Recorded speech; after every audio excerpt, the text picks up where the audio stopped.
ತುಂಬಾ ಚೆನ್ನಾಗಿ ಬಂದಿದೆ. ಅದ್ರಲ್ಲೂ ನಮ್ಮ ಬಾಲು ಮತ್ತೆ ವಿಷ್ಣು ಸರ್ ಅವ್ರದ್ದು ಆಕ್ಟಿಂಗ್ ತುಂಬಾ ಚೆನ್ನಾಗಿದೆ. ಆ, ಕೊಡಗು ಭೂಲೋಕದ ಸ್ವರ್ಗ ಅನ್ನೋದನ್ನ ನಮ್ಗೆ ಮೂವಿ ನೋಡುವಾಗ ನಿಜವಾಗ್ಲೂ ಅನ್ಸುತ್ತೆ. ನಾವು ನಿಜವಾಗ್ಲೂ ತುಂಬಾ ಅದೃಷ್ಟ ಮಾಡಿದೀವಿ ಇಂಥ ಒಂದು ಪ್ರಕೃತಿ ಸೌಂದರ್ಯದ ಮಧ್ಯೆ ಇರೋದು ಅಂತ.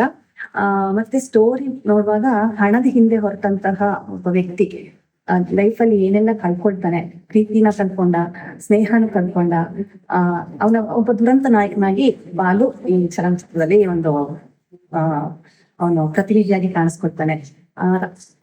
ಅಂದ್ರೆ ಈಗಿನ ಒಂದು ಕಾಲಘಟ್ಟದಲ್ಲಿ ನಮ್ಮ ಜನರೇಷನ್ ಯಾವ ರೀತಿ ಹೋಗ್ತಾ ಇದೆ, ಹಣದ ಹಿಂದೆ ಹೋದವ್ರ ಕಥೆ ಏನ್ ಆಗ್ಬೋದು, ಕೊನೆಗೆ ಎಲ್ಲವನ್ನ ಕಳ್ಕೊಂಡು ಮಾನಸಿಕ ನೆಮ್ಮದಿಯನ್ನ ಕಳ್ಕೊಂಡು ಸಂಬಂಧಗಳನ್ನ ಕಳ್ಕೊಂಡು ಹೋಗ್ಬೇಕಾದಂತಹ ಪರಿಸ್ಥಿತಿ ಬರುತ್ತೆ.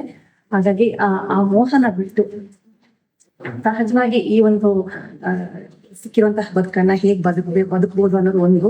ಮತ್ತೆ ನಿಜವಾಗಿ ಮಾಲೀಕರ ಮತ್ತೆ ಕಾರ್ಮಿಕರ ಸಮಸ್ಯೆಗಳನ್ನ ತುಂಬಾ ಹತ್ತಿರದಿಂದ ತೋರಿಸಿದ್ರ. ನಾವೇನೋ ಅನ್ಕೊಳ್ತೀವಿ ನೋಡುವಾಗ, ಹೊರಗಡೆಯಿಂದ ನೋಡ್ಬೇಕಾದ್ರೆ ಮಾಲೀಕರ ಸಮಸ್ಯೆ ನಮ್ಗೆ ಬೇರೆ ರೀತಿ ಕಾಣುತ್ತೆ, ಕಾರ್ಮಿಕರ ಸಮಸ್ಯೆನೂ ಬೇರೆ ರೀತಿ ಕಾಣುತ್ತೆ. ಆದ್ರೆ ನಿಜವಾಗಿ ಒಳಗಡೆ ಹೋದಾಗ ಅದರ ಒಂದು ನಿಜವಾದಂತಹ ಒಂದು ಸ್ವರೂಪ ನಮ್ಗೆ ಅರ್ಥ ಆಗುತ್ತೆ. ಅಂತ ಒಂದು ನೈಜ ಚಿತ್ರಣವನ್ನ ನೀವು ಕೊಟ್ಟಿದ್ದೀರಾ.